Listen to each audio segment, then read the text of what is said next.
I'd never thought of myself as the type to get rattled by Halloween decorations, but this year my new neighbor, Mr. Randall, had managed to turn his front porch into something out of a horror movie.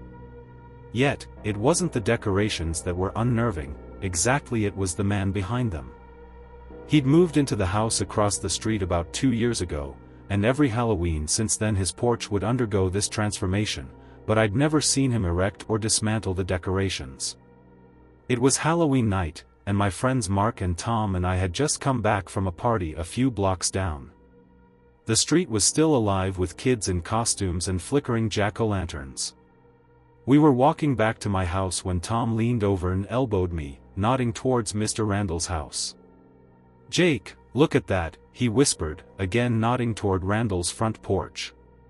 The porch was swathed in thick, heavy, artificial fog, and it looked no less than a set for some ancient horror film. The shadows danced across from behind the closed curtains in his windows, and stranger still, a low rhythmic thumping noise came from somewhere inside. "Is he having some kind of private haunted house in there?" Mark asked, squinting. "Not likely. No one ever goes in or out except him," I replied, while a shiver went down my spine as we approached the house. Just then, Tom's face went pale. He grasped my arm and pulled me closer to the window. "Did you hear that?" he whispered. At first, I only heard the sound of kids still roaming the street, but then a soft, muffled voice seemed to issue from behind Mr. Randall's door. It sounded like someone whispering, or chanting. It was so soft that I had to lean in to try and make out the words. "What the?" I breathed, trying to make sense of it. The voice was in slow, rhythmic tones, like some broken lullaby sung under one dying breath. The moment my ear was pressed closer to the door, a gust of icy air seemed to seep from the gap beneath, giving me goosebumps up and down my arms. "Maybe it's a recording?" Mark offered hopefully, trying to rationalize what we were hearing. "You know, for effect." But deep inside, I knew it wasn't just a recording. The voice sounded too real, too desperate, as if somebody, or something was begging on the other side. Then, just as I was going to suggest we leave, the door creaked open on its own a few inches. We froze, staring into the darkened interior, trying to make anything out in the void beyond. "Jake," Tom hissed, "this is insane. We should go." But I couldn't turn away. The room beyond the door was pitch black, and even though there was light from the street lamps behind us, none of it seemed to penetrate the darkness inside. The air which seeped out of the door was stale, like a room that hadn't been opened in years. I took a deep breath and stepped closer, far enough to peek inside. What I saw made my heart stop. The room was filled with old furniture, dusty and full of cobwebs, like no one had lived there for decades. There was peeling wallpaper on the walls, and the whole place smelled faintly of mildew and something metallic. Then I saw it, a faint glimmer in the wall. A photo frame was crooked on the wall, and in its middle, a grainy, black and white photo. Squinting, I made out that the figure in the photo was standing right in front of the house that looked just like Mr. Randall's. But the person in the picture wasn't Mr. Randall. At least, not exactly. It was a man who resembled him, yet from a completely different era, in old attire, peering into the camera with an expression that chilled my blood. "Come on, Jake. This is creepy," Tom said, trembling, managing to snap me out of my trance. I nodded and stepped back from the doorway. We hightailed it back to the street, our hearts racing. For a long moment none of us said anything, still trying to make sense of what we'd just seen and heard. As I turned away, still walking, I looked back, half expecting the door to still hang open. But it was shut, like we'd never been there. "Tomorrow," I whispered to myself, "I'm going to figure out exactly what's going on in that house." But something in my head was telling me that Mr. Randall's house had secrets that went way beyond any Halloween decoration. The next morning, I could not shrug off this nagging belief that everything was grossly wrong with Mr. Randall's house. My mind kept wandering to those dusty rooms that nobody paid much attention to and that whispering voice that seemed to fill the air like some mournful lullaby. By noon, I was already texting Mark and Tom to meet me at the coffee shop around the corner. I knew they probably thought I was overreacting, but I just needed to talk it out. Mark was first, browsing his phone until I started telling him what I saw in Mr. Randall's house.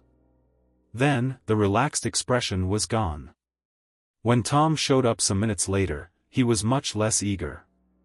Obviously, last night had freaked him out. "You're not serious about going back there, are you, Jake?" asked Tom, visibly embarrassed. "Listen, something isn't right with that place," I said, trying to keep my voice low. We all saw it. The whispering, the old furniture, and that photo, it was like a snapshot from another century. Mark shrugged and he looked around as though expecting somebody to overhear him. Maybe he's some weird old codger who just likes being on his own. But I'm with you, Jake. There was something weird about those decorations, nobody even saw him set them up. "What are you suggesting?" Tom asked, crossing his arms. "That we break into his house?" I took a deep breath, leaning in closer. "Not exactly.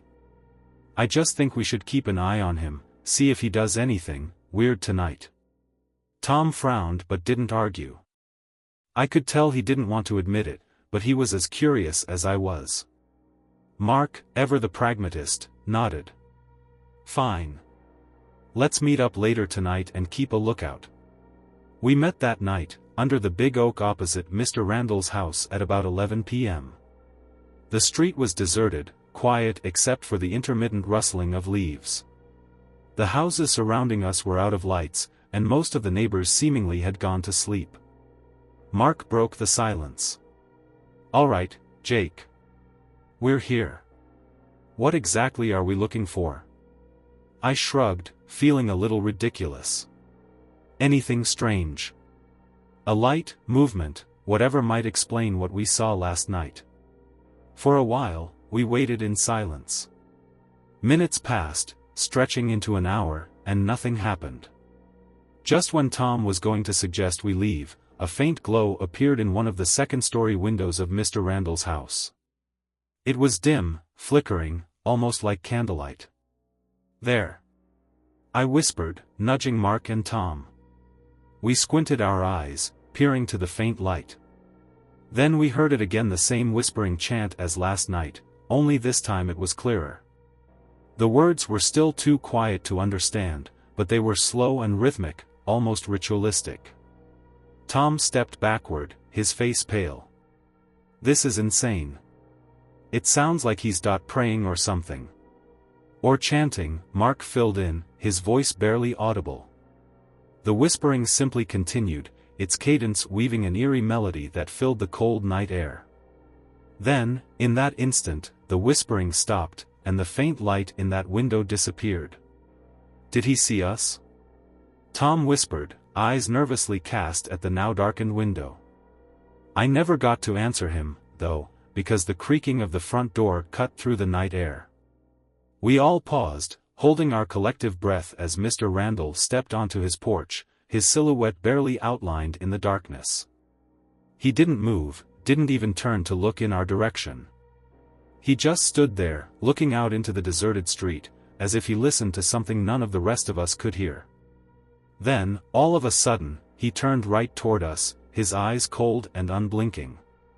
Nobody moved or said anything for several seconds. His stare was pointed, almost piercing. It was as if he stared right through us. Then, in the blink of a second, he did an about-face, slid inside once more, and softly shut the door behind him. We exhaled that breath which we didn't even know we were holding. "Did he just look right at us?" Mark asked, voice shaking. "I don't know," I said, trying to slow my racing heart. "But whatever's going on in that house, it's not normal." Tom shook his head, clearly spooked. "I think we need to let this go, Jake. Whatever Randall's doing in there, I don't want to be a part of it." But the image of that house made me turn back, and I couldn't help but feel that we'd barely scratched the surface of something a lot darker. The next morning, our surreal experience with Mr. Randall was still fresh on my mind, the way he had looked right in our direction, seeming to know that we had been there, stationed behind shades all the time. I tried shaking it off, but the unease stayed.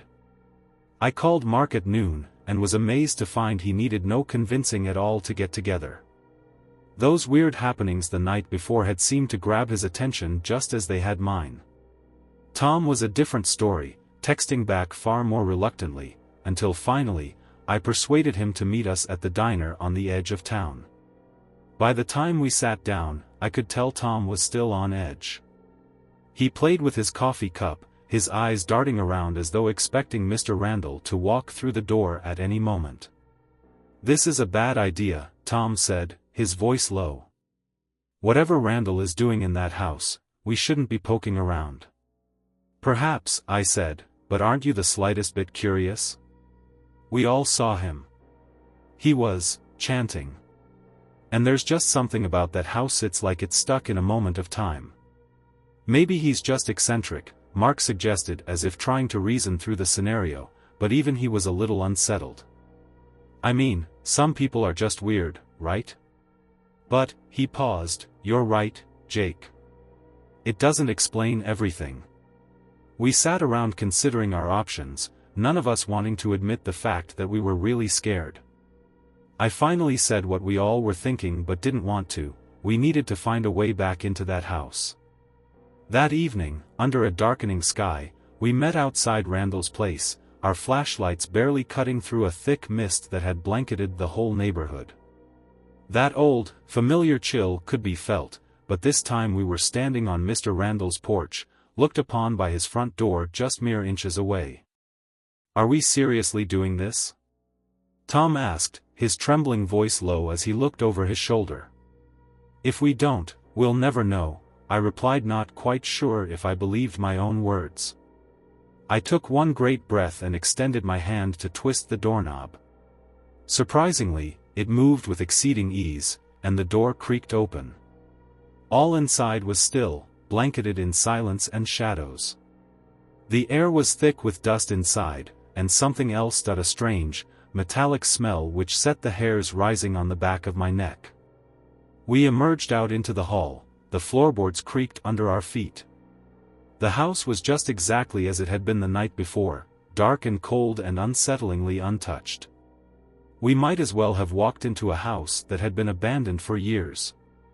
The room opened in slow streaks of light from our flashlights, exposing worn furniture draped in dust and cobwebs. There were some old photographs still hanging on the walls showing faces of people whom one would feel one ought to know, yet seemed indistinct and distant, ghosts in times of yore. We made our way deeper into the house, each room a mirror of the last, with antiquated items from a bygone era frozen in time and forgotten. Then, in the dim light, my eye fell upon something, a narrow staircase, at the far end of the hall, leading down into the cellar. "I'm not going down there," Tom whispered, his voice hardly audible. But before any of us could reply, a soft whisper drifted up from below, the same rhythmic chanting that had haunted us for the last 2 nights.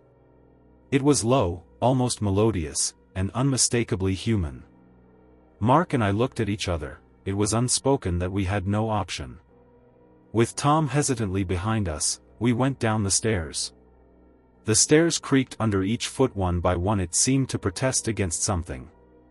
The basement seemed even darker than the rest of the house, colder, the weight of air heavier, as if we'd crossed into another dimension of the world. As we struck the bottom, the flashlights flickered onto some old workbench lined with strange trinkets, antique mirrors, cracked porcelain dolls, bundles of dried herbs reeking of decay. There was a little box in ornate patterns set on a box at the middle of the room. Strange symbols had been etched into its surface, seeming to shift in the dim light. "What is all this?" Mark asked, his voice barely more than a whisper. Before I could answer, Tom's flashlight began to sputter, sending erratic shadows dancing across the walls. And then we saw it, huddled far in the corner of the room in the dark. It was Mr. Randall. He stood still, observing us with an intensity that sent a shiver down my spine. His face was partially obscured, but his eyes were empty, almost lifeless, it would seem, as though he were seeing right through us. "You shouldn't be here," he murmured low, guttural, hardly sounding like the same courteous neighbor we had presumed him to be. We just wanted to." I stammered, at a loss for words. "You wanted to know my secrets," he broke in, his voice keener. "Then stay and listen." With a sudden, jerky movement he raised his hand and pointed to the small box upon the workbench. The symbols on its surface seemed to glow, pulsed in rhythm with his whispering chant that was growing louder, so that the air was filled with an uncanny menace. Mark grabbed my arm, his fingers digging into my skin. "Jake, we gotta get outta here." But I was immobile. Something about that box kept me fixed as if it was beckoning to me, reeling deeper into the spell. I felt the room spinning, the walls closing in, the air getting cold with each passing second. Then, as suddenly as it had started, the chanting stopped, and Mr. Randall's eyes flickered elsewhere. His eyes locked onto mine, filled with something dark, unreadable. "This is only the beginning," he whispered, his voice barely audible. "And once you're a part of it, there's no escape." With that, he turned away, disappeared into the shadows, and left us standing, paralyzed with fear. We ran up the stairs, my mind a jumble, his words echoing in my brain. This was no ordinary house, and Mr. Randall was no ordinary neighbor. Whatever it was we had stumbled upon was greater and darker than anything I could imagine. And I knew, deep down, we'd barely breached the surface. The morning after that awful encounter in Mr. Randall's basement, my head wouldn't work too well, my mind was foggy, and all I could remember were patches. Once you are part of it, there is no going back. Besides, the image of that unexplainable box, with its ever-changing signs and symbols, had been seared into my brain. It was nothing like anything I had seen. I wanted answers, but Tom and Mark were doing their best to avoid me. I found them in the local Greasy Spoon, already sliding into a booth, their coffees in front of them, eyes cast down with shadows. "Jake, listen," Tom began low and hoarse. "Whatever happened last night? We need to drop it. Forget it." Mark nodded, still pale. He was waiting for us down there. Like he knew we'd come. It's as if he wanted us to see it. "But don't you want to know why?" I asked, hardly restraining my exasperation. "That box, those symbols, they mean something, and Randall's hiding it. He practically told us we were part of it now. Doesn't that worry you?" Tom massaged his temples, a sigh escaping his lips. "That's precisely why we should stay away, Jake. I don't want to end up like that whatever he's become." Mark looked around the diner to make sure no one was listening, and then beckoned him closer. "Look, maybe there's someone in town who knows something about him, someone who's been here longer than us. There's a reason he does what he does." He was right. We had to talk to someone who could provide us with a bit of history about Randall and his weird house. First person that came into my mind was Mrs. Walker, the oldest resident in our town, and somewhat of a local historian. All her life she had lived here, knew every family, and knew every house in the area. We found Mrs. Walker at the small library she ran in the middle of town. She looked up, adjusting her glasses as we walked in, and gave us that polite, knowing smile. "Good afternoon, boys. What brings you here?" she asked, warm but curious. After exchanging a few pleasantries, we got down to business. "Mrs. Walker, we were curious whether you may know anything about the Randall house on Oak Street." The smile was quickly wiped off her face as a guarded look replaced it. "Randall House. Now, that's a name I haven't heard in quite a long period of time." She gestured for us to take a seat, looking around furtively over her shoulder as if to ensure no one was listening. "What is it, exactly, you want to know?" "Well," I began, not certain how much to say. "We noticed that Mr. Randall doesn't appear like a normal neighbor." Mrs. Walker's eyes had slightly narrowed, looking away as if lost in her thoughts. "There's a reason that house stays in the shadows, boys," she said quietly. "The Randalls were one of the founding families of this town. That house was built almost 2 centuries ago, and they say strange things happened there. Tragic things. What kind of tragic things? Mark asked, leaning forward. She took a deep breath. Back in the 1920s, the last of the Randall family, an older man named Jeremiah, lived in that house alone. He was known to be reclusive, but he was also rumored to dabble in the occult. Strange lights, chanting, visitors at odd hours, people started noticing. But no one dared confront him about it. Tom glanced over at me, his face pale. Sounds familiar. Mrs. Walker nodded, starting to nod her head slowly. One Halloween night, Jeremiah Randall disappeared. Some people say he ran away, others think he crossed over to the other side. But whatever he did, he left something behind. Something? I asked, my voice low, the hair on my arms standing on end. An object, she whispered.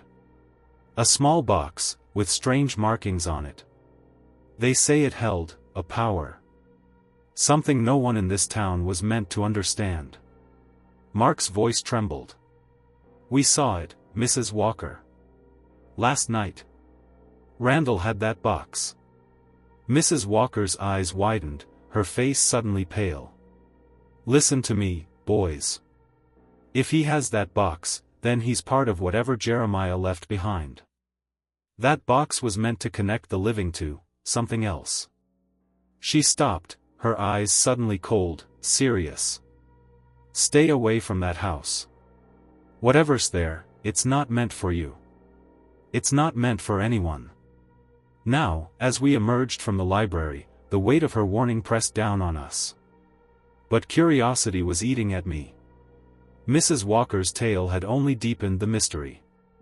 That box in Mr. Randall's basement, if it had really belonged to someone from almost a century ago, then what did it contain? And what did Randall mean when he said we were a part of it now? I knew, despite my friend's protests, that we just couldn't turn our backs. Not yet. Not after coming this far. It was well into night when my phone tingled in bed, showing a message from an unknown number. My heart immediately skipped a beat as I opened it, revealing a single line of text: "You shouldn't have come back. Stay away, or you'll see what waits in the dark." Chills ran down my spine. Impossible to know how he could have gotten my number. I knew all the same this was Mr. Randall. His words hung heavy in the silence of my room, filling me with a sense of creeping dread. I stared and stared at the message, feeling the walls closing in around me. My friends wanted to leave this alone. But the truth was, deep down, I knew it was already too late. We were in this now, and there was no turning back. Whatever secrets that house held, they were waiting for us. And somehow, I had the feeling we weren't going to leave unscathed. Mr. Randall's message had shaken me. I wanted to convince myself that it was a scare tactic, something to keep us away from his secrets. But deep down inside, I felt it was more than that, a warning, or maybe even a promise. The next morning, I called Mark and Tom to apprise them of the message. Tom was very direct and to the point. "Jake, let this go. The guy is dangerous, obviously, and after what we heard from Mrs. Walker. I'm out. It's going too far." Mark hesitated. A flicker of doubt crossed his eyes. "I agree, Jake. Whatever he's hiding, it's bad news. That house, it's like it's infected. I don't want to get caught up in something we don't understand." I wanted to protest, to beg that we couldn't quit now. Yet, the fear in their eyes told me otherwise. Perhaps they were right, maybe we should just let it go. But as the day wore on, a nagging something that felt almost like being watched built up inside my stomach, even when we weren't anywhere near Randall's house. I sat then in my room at night, playing the story of Mrs. Walker back in my head, and those chilling words from Randall. Time passed, and the silence in my room started weighing heavily upon me oppressively. At last, overtaken by exhaustion, I fell into an uneasy sleep. I woke to some sort of strange noise that was coming from outside. First, I just thought it was the wind, then, I heard it again, a low, raspy whispering that seemed to seep through my window. My heart pounding, I crept toward the window and peered outside. The street was dark, save the distant street lamp casting long shadows across the road. And there, in front of my house, was a figure standing perfectly still, just beyond the light. It was Mr. Randall. He didn't shift, didn't blink, just stood there staring up at my window, his face shadowed but his eyes glinting with a cold, unnatural light. The feel of a shiver ran down my spine as he raised his hand so very slowly as if he would wave. His hand hovered stiff and unyielding in the air like some kind of signal meant only for me. Mesmerized, I stared back, frozen on the spot. Finally, he dropped his hand, stepped back, and disappeared into darkness, swallowed by the shadows. The rest of the night, I couldn't sleep, my mind full of questions and fears. By morning, I knew I would confront him, find out what he wanted from us, and why he wouldn't leave us alone. The next morning, I headed to Mark's place. As he opened the door, his face was pale, and a subtle tenseness in his movements betrayed that he hadn't gotten much rest either. "Jake, what are you doing here?" he asked, quickly glancing over his shoulder, as if he expected someone lurking in the vicinity. "We need to talk," I said, stepping inside. "He was outside my house last night. Just watching." Mark's eyes went wide, and he sucked in a shaky breath. "I've been hearing things too, Jake. Voices in my house at night, whispers. I thought I was just imagining it." Shortly thereafter, Tom joined us with equal disquiet. "I hear things, too." He admitted it, yet sounded so reluctant to discuss it. "It's as if he's following us around, and that's even when we aren't anywhere near his place." We sat in taut silence, each of us trying to process the growing realization that whatever was happening wasn't confined to Mr. Randall's house. Somehow, he had reached outside it, permeating his haunting presence into our homes, our lives. I think that box Mrs. Walker told us about has something to do with this," I said, breaking the silence. It was like the center of everything in his basement. The symbols on it, they felt alive, like they were watching us. Mark frowned, seeming ill at ease. "But why us? What does he want with us?" I shook my head. "I don't know, but I think he's trying to pull us in. Like he's testing us, or maybe waiting for something." Tom's face went whiter. "And if we don't pass his test? What then?" I didn't answer him, but silence fell heavy between us as our eyes, full of concern, met. That night, against my better judgment, against every instinct screaming at me to keep clear, I found myself walking back up Randall's driveway. I hadn't told Mark or Tom because they'd both warned me to keep my distance, to which I could hardly blame them. But I had to know. I had to understand what we were up against. The fog rolled thickly off the street as I approached his house, muffling every sound, and cast the neighborhood in an eerie, dreamlike haze. His house loomed out of a dark mist, silent with blackened windows like hollow eyes staring at me. I trudged up the steps onto his front porch and reached out to knock, but before my hand could even make contact, the old door creaked open of its own accord. I stepped inside, my heart pounding in my chest, carefully pulling the door shut behind me. It was stale and cold, like it had been that first time we'd ventured inside. The hallway was deserted, but as I made my way deeper into the darkened corridor, the faint sound of whispering reached my ears. It was emanating from the basement, growing louder with each step I took. I hesitated, peering down into the darkness from the top of the stairs. Every instinct in my body screamed to turn back, to get out before it was too late. Something, a force I couldn't understand, drew me forward. I went down the stairs, step by slow step, and halfway to the bottom, I was able to see him, standing against the wall in the corner, in a half-shrouded corner of the room.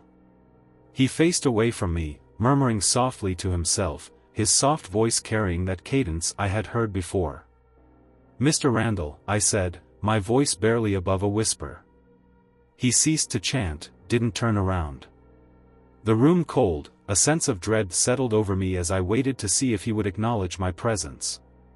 Finally, in a low, intimidating voice, I told you to stay away, Jake. You've ignored my warning, and now, there's no going back. A chill ran down my spine, but I knew I needed to remain calm. What do you want from us? Why are you doing this? He turned slowly, his face obscured in shadow. You wanted to know the truth, did not you? You wanted to understand what lies beneath. He gestured toward the ornate box on the workbench, its symbols glowing faintly in the darkness. Open it, if you dare, he said, the voice low and laced with dark amusement. But remember, Jake, some doors, once opened, can never be closed. My eyes stayed fixed on the box, my heart racing in indecision, the utter fear of what it might hold, yet the compulsion to know. I took a deep breath, stretched out my hand and laid my fingers on it. They grazed the cool surface of the box, and it was as if the symbols in them pulsed under my touch, alive. After one final glance into Mr. Randall's expectant, cold gaze, I opened the lid. The moment I opened it, a cold rush washed over me, my fingers trembling as I held the box. A layer of black dust coated the bottom, something round and smooth lying therein, a glass orb about the size of a small apple lay centered in a twisted bundle of blackened roots. Various symbols, not all that unlike those which danced upon the surface of this box, had been etched around the orb, dimly glowing as if reacting to my touch. Look close, Mr. Randall whispered, his voice oozing with macabre relish. You wanted to know the truth, didn't you? I hesitated, but my curiosity overpowered my fear. Slowly, I reached for the orb. The moment my fingertips brushed its surface, a vision flashed before my eyes. The room faded away, replaced by some sort of twisted, fog-laden forest, dark and cold. Shadows loomed among the trees, dancing in the dim, unnatural light.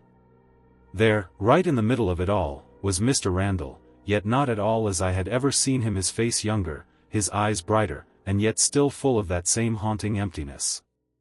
In this dream, he was in a circle of people, all dressed in old-fashioned clothes with blank faces and no emotions. They were chanting, singing while skipping with the same low rhythmic words I'd been hearing for days now echoing from his house. Their voices interwove as one dark spell to fill the air with heavy, otherworldly energy. As I watched, one by one, each of them went to their knees before him, and he placed the glass orb in their hands, whispering something that sent them falling to the ground, lifeless. Do you understand now? Mr. Randall's voice echoed within the vision, breaking me out of the trance. In a second, the room snapped back to focus and I stood in his basement again, clutching the orb. My heart was pounding. I looked up, the paleness of his face illuminated only by the faint light from symbols on the box. What was that? I stammered, jolting back, still holding the orb. That was a taste of what the box can do, he said calmly. An inherited power. My ancestor, Jeremiah Randall, had opened a door to something from another world. He called it the binding, a ritual that crosses the bounds of life and death, but not without a price. I shivered, knowing the enormity of what I had seen. Why show this to me? Why drag us into it? Because, he said, his eyes narrowing, you sought me out. You wanted to know what lies beyond. And now, like those before you, you are bound to it. Then I felt the sensation in my hand start to burn. I looked down in horror to see faint symbols etched into my skin where I had touched the orb. They pulsed with dull, aching heat, like the memory of a flame. He continued with, your curiosity bound you to this place, to this ritual. The binding requires it to have some sort of witness souls to hold open the door. Now, you and your friends. It belongs to you. The weight of his words hit me with a blow, my mind a jumble of questions and fears at how we'd dug so much deeper than we ever should have. I stumbled back, finally dropping the orb back into the box. It snapped shut with a finality that felt like the slamming of a prison door.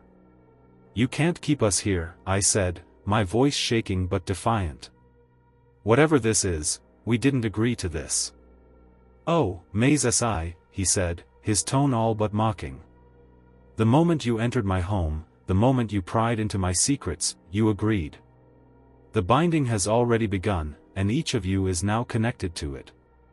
He whirled suddenly and vanished into the darkness of the basement. Leave, he cried out, his voice still echoing in that vacant room, but know that you will carry the binding with you, wherever you go. I scrambled up the stairs, bursting out the front door into the night air, desperate for the familiar safety of the outside world. The fog was thick around the house, shrouding the street in a ghostly haze. My heart was racing as I tumbled down the steps, my hands still searing with the faint glow of those accursed symbols. By the time I got back to my apartment, Mark and Tom sat waiting for my arrival, their eyes filled with a mixture of both relief and terror. What happened?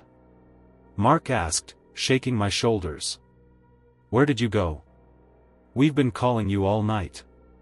I tried to explain, but even in my mouth, the words sounded hollow. How could I tell them what I'd seen, what I'd learned? How to tell them we now were a part of something so much darker than we ever could have imagined? I showed them my hand, the symbol still glowing faintly, casting eerie light into strange shadows across the room. Oh, my God, Tom whispered, going white. What did he do to you? It's not a curse, a bond, I choked out. He called it the binding. And it's permanent. For a moment, there was silence between us, each of us trying to wrap our minds around the monstrosity of what had occurred. Then, slowly, a realization crept onto Mark's face. If we're bound to this, then it won't end here, will it? Randall, whatever he's done to you, to us, it won't stop. I nodded, feeling the weight of it settle over me. He said we belong to it now. That we're connected to it, forever. Tom sank into a chair, his face buried in his hands. What do we do now? I had no answer, but somehow, the question hung heavy in the air until the silence was laced with dread from which none of us could escape. The binding had begun, and no matter how far we ran, no matter what we tried, we could not outrun the darkness we unleashed. The days after my meeting with Mr. Randall were one massive blur of paranoid dread. I could feel the binding on me, invisible chain leading me back into the dark of his house, when I was miles and miles away from it. And I wasn't the only one.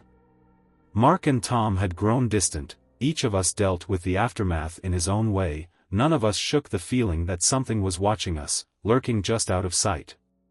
The first inkling that something was wrong came one evening when I was working late. My phone buzzed, and I looked down to see a message from Tom. It's here. I think it's in my house. My stomach fell. Without thinking, I called him back, but there was no answer. I tried Mark next, and after several tense rings, he picked up. Mark, have you talked to Tom? I asked, barely holding the panic from my voice. No, he responded groggily. Why? What's going on? He just texted me. He said, it's here, and then nothing. I think he's in trouble. I could hear Mark's breathing quicken. Do you think it's the binding? Whatever Randall did to us, it's following us, I replied. Meet me at Tom's place. We pulled up to Tom's house within a couple of minutes of each other, the fog cutting around us as flashlights swung toward the darkened house. The front door stood open a crack, its gentle creaks moved by the breeze. Tom? I called out, but only silence answered. Mark and I exchanged a nervous glance before stepping inside. The house was cold, colder than it should have been, and the air was thick with that same metallic scent I'd noticed in Randall's basement. We had searched room by room, calling out for Tom, but there was no sign of him. Just as we were about to enter the last room, a low, familiar whisper wafted down the hall, a chant, soft and cadenced, like the one we'd heard in Randall's house. It's him, Mark whispered, his eyes wide with fear. He's here. We followed the sound of his voice down, our footsteps slow and cautious, until we reached the door to the basement.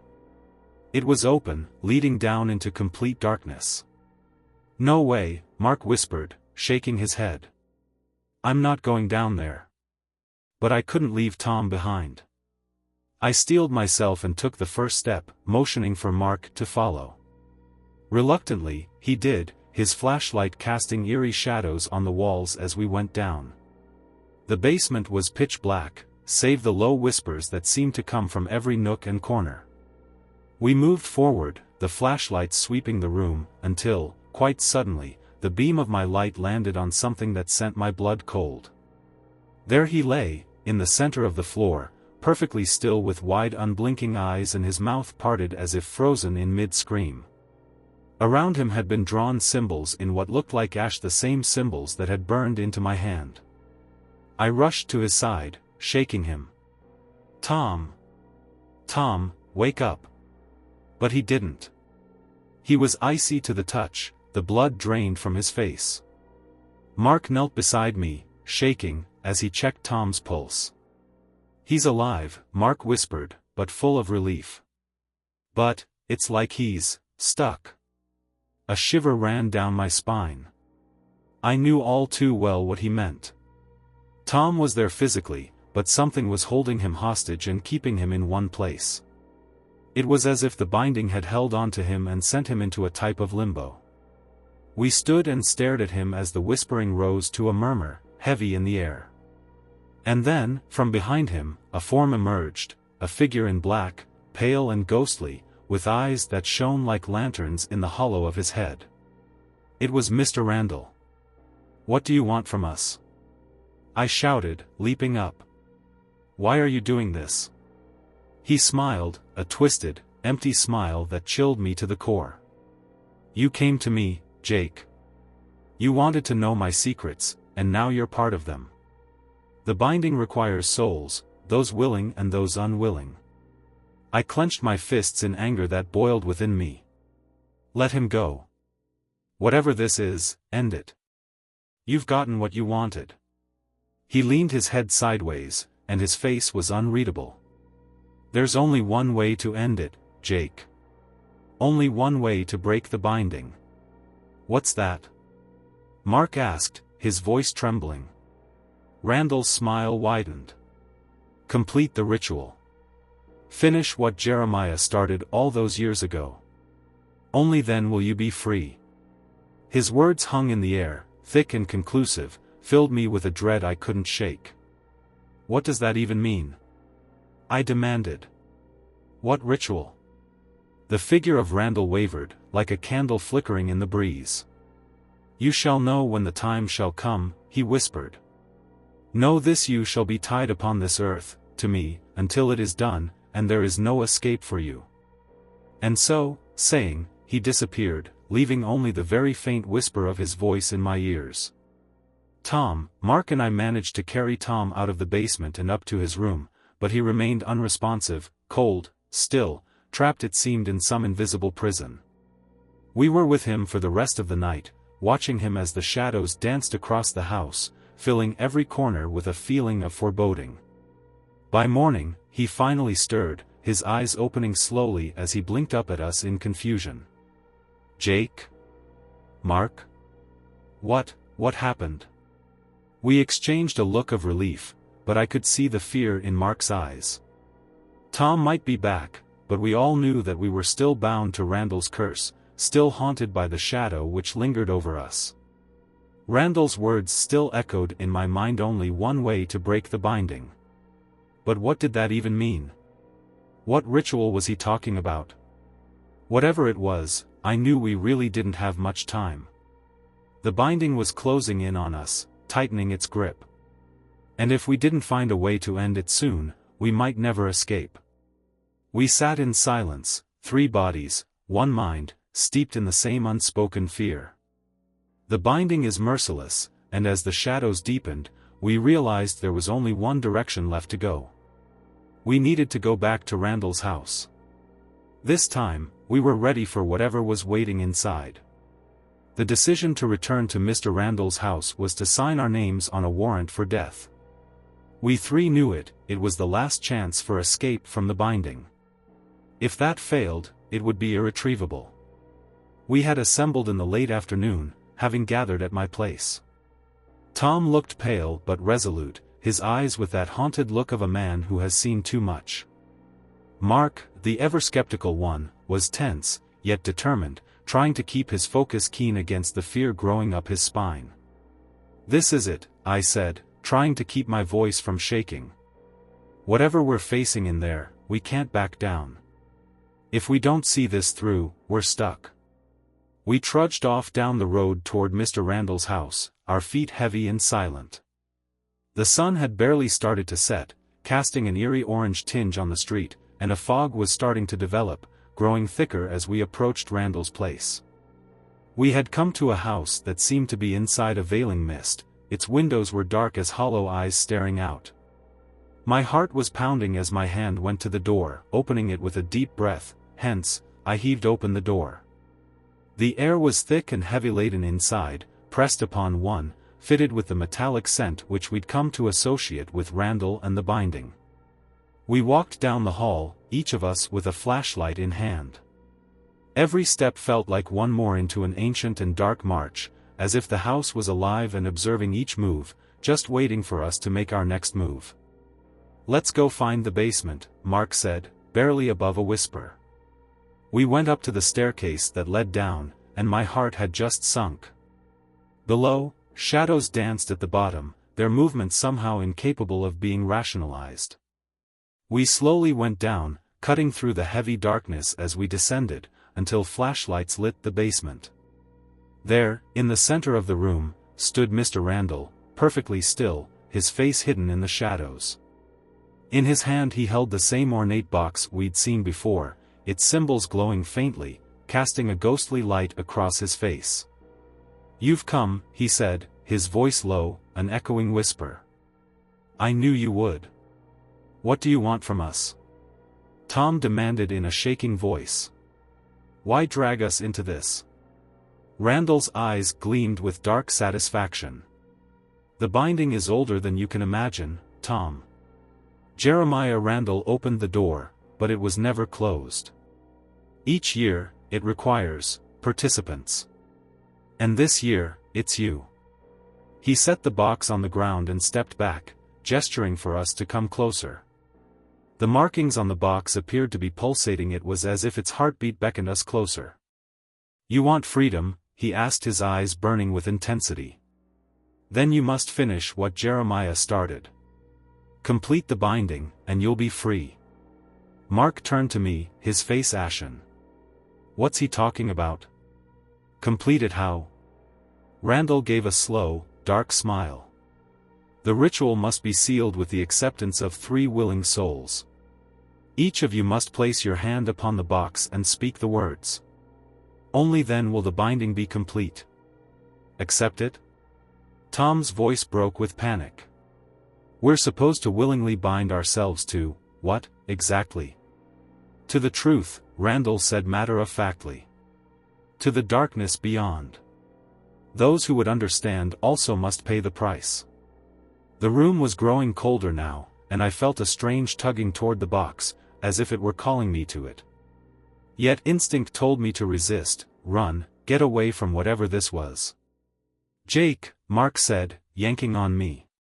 "Don't even think it. This is crazy. We are not doing this." Then Randall spoke, and his voice was a low hiss that filled the air like some sort of poison. "If you do not complete the ritual, you will carry the binding with you forever. It'll follow you, haunt you, consume you piece by piece, until there is nothing left.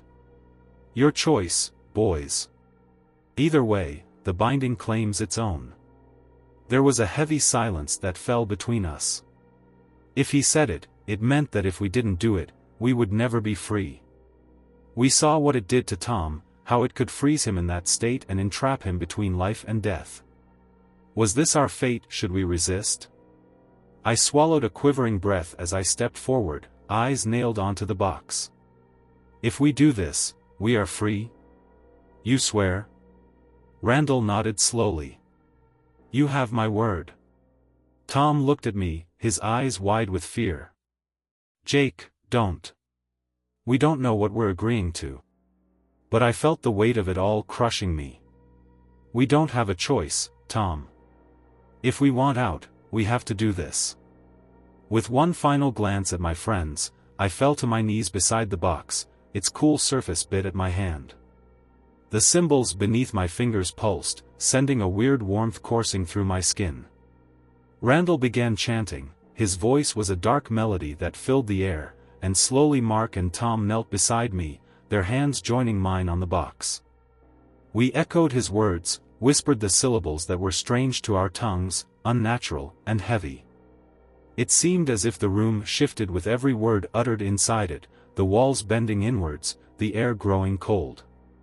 As we finished the incantation, a dark cloud fell in the room. The symbols on the box flared, blazing with an otherworldly light, and I felt something pulling at me, as though a part of my soul was being siphoned into the box. In an instant, the light vanished as suddenly as it had started, the air stilled. The box lay silent, all of its symbols dark, with only the faintest trace of warmth behind our fingers. Randall's eyes blazed triumphantly, his grin wide and chilling. "It is done." A silence, heavy and stifling, descended upon us. I was peculiarly hollow inside, like something had been taken out from my core. But I was alive, and so were my friends. We made our way to our feet in slow motion, standing on them as though all of us were reeling beneath the feeling of the vacant, ripped-open darkness hanging in the air. Randall watched us, his face impassive. "You are free now," he said in a low tone. "The binding is complete."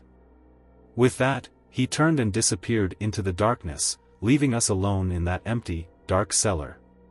Stumbling outside from the house into the cold evening atmosphere, a chill poured over us like a wave. My hands were trembling, my head reeling from what had just happened. I felt altered, different somehow deep down inside, and I couldn't say how. None of us spoke as we walked away from Randall's house. Each of us was lost in his or her own thoughts, trying to somehow make sense of what had happened. But as I turned back toward the darkened house, a chill ran through me. Randall's promise echoed in my head, "You are free now." But deep inside, I couldn't seem to shake the feeling that we had let something into the world much darker than we knew. We'd done the ritual and finished the binding, but really, at what cost? The shadows seemed to cling, tugging along with them after us down the street, silent but watchful. And as we reached the edge of town, a final, haunting realization settled over me. The binding was complete, yes. But the darkness, it was only just beginning. Ever since that final meeting with Mr. Randall, things had felt off, like the plain old rhythm of life had come unglued.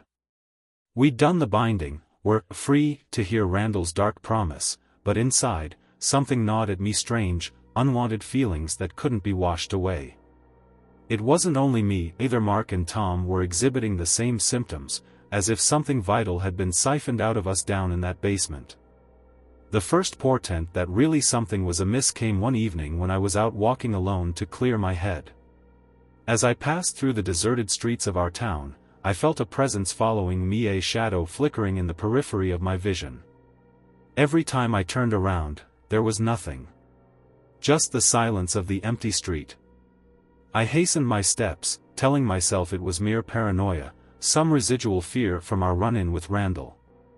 Then, from somewhere behind me, I heard it. Faintest whisper. I froze, my heart pounding while listening hard. The voice was low, rhythmic, almost melodic. The same whispering chant we'd heard in Randall's house filled the night air with a dark, unshakable presence. I ran, my mind racing in panic as the whispers grew louder, surrounding me, echoing in my ears until I burst through my front door, slamming it shut behind me. The chanting faded, leaving only a hollow silence in its wake. The next morning, I met Mark and Tom again in the restaurant, and we looked worse with each passing day. Mark's hands shook while he poured his coffee, Tom was bloodshot, pale, and drawn. "It's following us," I said in a hushed tone to break the silence. Mark nodded, staring at the table. "I heard it last night. The chanting. I thought I was going crazy. Tom looked up, his face tight with fear. I saw him, Jake. I swear, I saw Randall outside my window. Just standing there, staring at me. It hit all of us at once. Our nightmare wasn't over. Whatever the binding had done, it hadn't released us. It had marked us, tied us to something far darker than we'd realized. We have to do something, Mark whispered, desperation in his voice. Maybe we didn't complete the ritual. Maybe there's something else we have to do. I felt a chill run down my spine. It was a frightening idea, going back to Randall's house, but what choice did we have? If we didn't find some way to end this, we were going to be haunted by these shadows for all eternity. Reluctantly, we agreed to return to the house one last time. Without confronting Randall, without answers, we would never be free. That night, apprehensive, each of us with the weight of our decision upon us, we approached Randall's house. The house stood in front of us, dark and silent, as if it had been waiting for us all the while. Inside, the air felt thick and stifling, filled with that same metallic scent we'd grown accustomed to relating with the binding. Shadows seemed to creep along walls as we went into the basement. The box was there, sitting on the workbench where we had left it. Its symbols were dark and dormant. But Randall was nowhere to be seen. Mr. Randall? I called out. The only response was the echo of my voice off that empty room. We exchanged nervous glances, each of us not knowing what to do next. Then, out of the darkness, there was a voice soft and chilling. You came back, it whispered. I knew you would. Randall stepped forward, his face sallow and drawn, his eyes sunken. He seemed frilier, older, as if the binding had leached from him, as well. He moved with slow deliberation, his eyes never leaving the box. What's going on with us? I exclaimed, my voice tight with fear. We did it. You said we'd be free. Randall's face had changed, there was almost a pang of pity in his eyes. Freedom, Jake, is an illusion. The binding doesn't end, it only changes. His words hung in the air, heavy and final. My stomach twisted with dread as I realized the truth. We hadn't escaped the binding, we'd only changed it, altered its form. It was still with us, bound to us in a way we couldn't sever. Then how do we get rid of it? Tom asked, his voice shaking. There has to be a way. Randall shook his head, a sad smile on his face. Once the binding has claimed you, there is no escape. It becomes part of you, a shadow that follows wherever you go. You wanted to know the truth, and now you are bound to it, just as I am. We just stood there and stared in shock as the weight of that sentence sank into us, crystal clear. The binding was irreversible, it was a curse, and would tie us to Randall and all his dark secrets forever. Mark moved a step ahead, flashing anger in his eyes. This isn't fair. We didn't ask for this. Randall met his gaze, unflinching. Curiosity has a price, Mark. You came into my house, sought my secrets. Now, you bear the burden of knowing. The air grew colder, the shadows thickening around us, pressing in as if the house itself were closing its grip. This can't be it, I whispered, my voice barely audible. There has to be a way out. Randall sighed, and his gaze became remote. Perhaps there is, for those willing to pay the final price. What price? I insisted in desperation, digging my nails into my chest. He looked at each of us in turn then, his eyes dark and impenetrable. To undo the binding, one must give in return. A trade. A life for a life. His words sent a shock through us, the horror of his meaning sinking in. He was asking for a sacrifice. One of us would have to give up everything to sever the binding. I looked at Mark and Tom, each of us wrestling with the same question. Could we do it? Could we truly pay such a price to free ourselves from this nightmare? Randall's eyes went soft then, all but sympathetic. The choice is yours to make, Jake.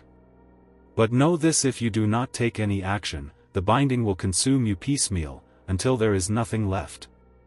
The silence that fell in the wake of those words was stifling. I felt the weight of his words settling upon me, the awful finality of our situation sinking in real good. In that moment, I realized there was no easy answer, no easy way out. The binding was relentless, a darkness, as though some shadow clung to us. If we didn't find some way of ending it, it would haunt us forever.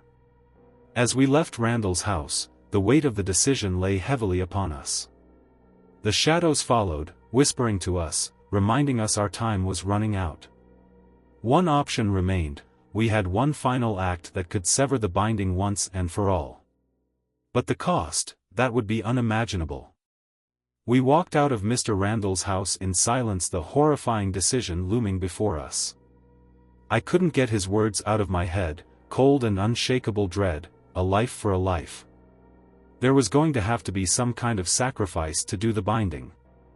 It would require one of us having to pay the final price in order to end it once and for all. We sat in my living room back at my house, the weight of the choice hanging over us like an impending storm cloud. Nobody wanted to say it aloud, but that question just lingered there, waiting and unavoidable. Who is it going to be? Mark finally broke the silence with his coarse, uneven voice. We can't just choose one of us to die. This isn't right. But what other choice have we got? Tom hissed out, his face pale, his eyes haunted. The binding's going to take us, eventually. We've seen what it does. It's just a question of time. I closed my eyes as the weight of the walls began to close in around me. A part of me pleaded that there was another way, some kind of escape without anyone having to be sacrificed. But deep down, I knew Randall was right. There was no easy way out. "There has to be another option," I whispered. "Maybe if we go back, if we confront him again, he'll tell us dash." "No, Jake," Mark intervened, shaking his head. "You heard him. He's not going to give us another way. This is it." Tom slumped back, his hands covering his face. "I just can't believe it's come to this." A heavy silence fell over us, each lost in his own thoughts, tormented by that impossible choice. Then, slowly, Mark lifted his head, his expression resolute. "I'll do it," he said, his voice didn't waver. "I'll go back. If it means you guys can be free, then it has to be me." "No." I stood, shaking my head. "I'm the one who dragged us into this. If anyone's going to pay, it should be me." Tom looked up, his face contorted in pain. "This isn't right. We shouldn't have to choose. There has to be another way." But subconsciously, I knew it was over, that we'd finally reached the end of the road. The binding had no way out, not without one person making the greatest sacrifice of all. After a very long painful silence, we decided upon something. We would go back to Randall's house together, one last time, and whoever was first inside could make the offering. It was the only way we could stand it. More than that, no one of us would be making anyone else do it. It would be a choice, taken by whoever was willing. That night, we went back to Randall's house in the middle of a dark and ominous sky. The shadows pulsed around us, as if they could feel what was about to occur and invited us back with some sort of sinister, silent invitation. Inside, the house was even more somber now, chilled, and weighted in the air. I felt that chill run so familiar as we made our way down into the basement, the metallic scent of the binding seeping into my skin. Mr. Randall waited for us, his face inscrutable, his eyes hollow and watchful. "So," he said very softly, the merest gentle echo of a voice. We nodded. The silence between us was thick with finality. He nodded toward the box, its symbols glowing dimly in the dark. "Whoever is willing, step forward." I looked over to Mark and Tom, feeling the weight of everything we had been through, the fear, the confusion, the unbreakable bond we had shared throughout this nightmare. I took a deep breath, my mind made up. "I'll do it," I said. I'm the one who led us here. This is on me. But before I could go further, Tom clutched my arm, holding me back. His eyes had almost a fierce determination in them, yet there was this bizarre serenity in their depth. "No, Jake," he uttered resolutely. "You have your whole life in front of you. Both of you do. I think it should be me who finishes this." "Tom, don't," I began, but he shook his head with a sad smile. "I've thought about it. This is the only way. If it'll keep you guys safe, then it's worth it." With one final glance at us, Tom stepped forward, placing his hand on the box. The symbols flared to life, casting an eerie glow across his face as Randall launched into chanting. His voice was low and rhythmic and seemed to fill the room with an oppressive energy. Mark and I watched in silent agony as the light grew brighter, pulsating in time with Randall's chant. Tom's face twisted in pain, his eyes wide, but he didn't pull away. He held firm, a look of resolution across his features, even when the binding took hold, drawing him into its dark embrace. The light blinded, turning the room into an unnatural glow.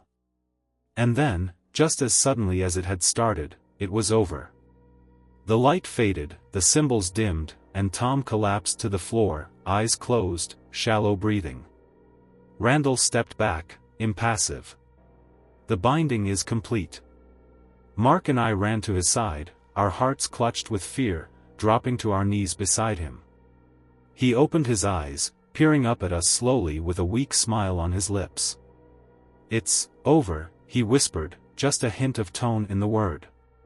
A wave of relief washed over us, entwined with profound, throbbing sadness. Tom had given everything to save us, to break the binding once and for all. Randall watched us silently, his expression unreadable. "You are free now. The darkness will no longer follow you." We pulled Tom to his feet, supported him as we walked out of the house, leaving Randall and his accursed box to themselves. The air was crisp outside, clear, as if some weight had been lifted. For the first time in weeks, I felt truly free. As the days passed, the shadows fled, and the whispers fell silent. The sensation of being observed vanished. Life resumed its rhythm, curiously fragile, normal, but the remembrance of what we'd been through would stay with us forever. Tom healed in his own time, his spirit shattered, yet intact. He never spoke of what he'd been through during those last moments. And I never pressed him to. Some things, I came to understand, were best not spoken. Randall remained in the house, his secrets buried with him, a mute keeper of the dark we'd left behind.